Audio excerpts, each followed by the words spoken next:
stories on the show about budgets. We ain't never heard nothing. You're the first to tell us that they would build you a studio. What were the budgets like back then? Tell us about how these budgets worked back in the day with these studios, with these companies. So if you've had the ironic thing is, we would complain that R&B budgets were bigger than rap budgets because they were. Right. R&B singers would get maybe $500,000 budgets, and rappers would get $250,000 budgets. Well, after you've made No One Can Do It Better, and you've produced and wrote on The Chronic and all of that, well, now you get $1 million budget. That's just how that goes. We know your record is going to sell. So let's give you the best opportunity to make the best album you can.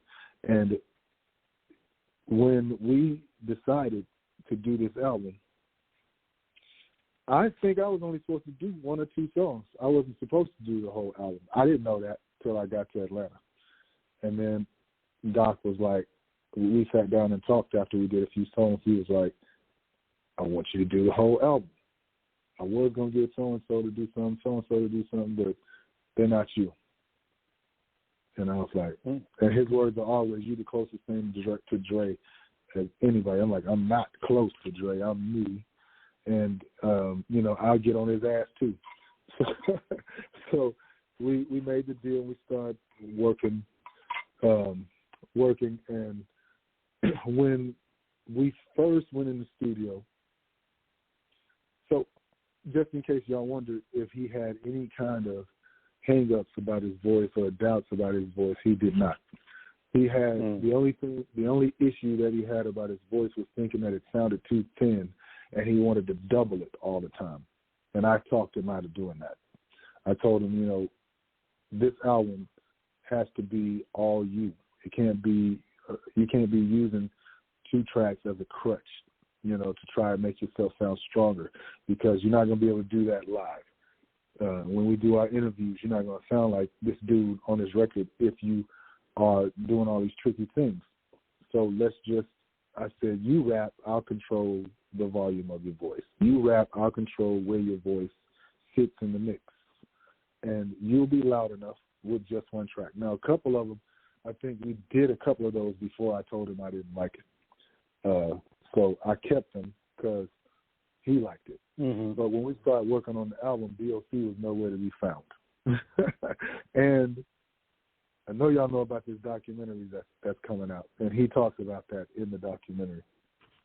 Gotcha. He was at the strip club every day, and I was producing Helter Skelter for 8 months with Doc just coming in and out of the studio a couple of hours at a time. Now, he's a writer, so he's writing all the time. So he'll come in and, lay 1 verse for me. And then I would, because I like to have, if I got the vocals down, then I can really just do things to accent, I can do things in a track to accent certain parts of the song or whatever. I like to do that with a voice already down. So back then, I wouldn't even finish a track until a rapper rapped over it, and then I would go in and finish. So when Doc was slacking, there was an unsung hero in Helter Skelter that we have never talked about. I have, but Doc hasn't, and he should. He maybe not, because he didn't understand. He probably doesn't know how important Jamal from Illegal was to my finishing that album. Because when Doc wouldn't show up, Jamal, and we got new songs today. Jamal would come in.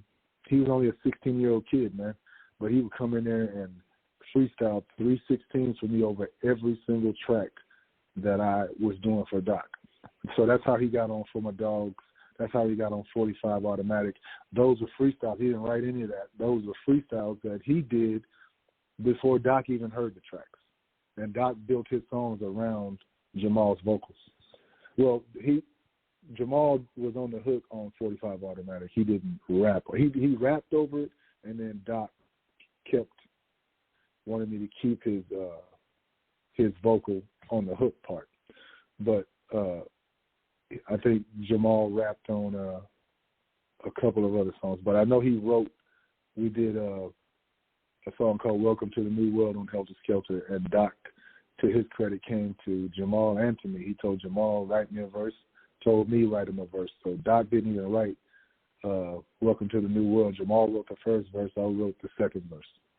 Man, and for those that don't know who he's talking about Jamal, and who's one half with Little Malik of Illegal. They had their debut album back in 1993, The Untold Truth. Hard-ass album, if you have not heard it. I mean, that album, you know, Erotic, when we think about that era of rapping, we're all older. We came up in a time where you didn't jump in the booth unless you were really nice with it. And even at a young age, you had a lot of these, you know, young dudes out here who were really nice with it. The art form, you committed yourself to it in a capacity of a creative outlet that was infused with intelligence, skill, and most importantly, a message.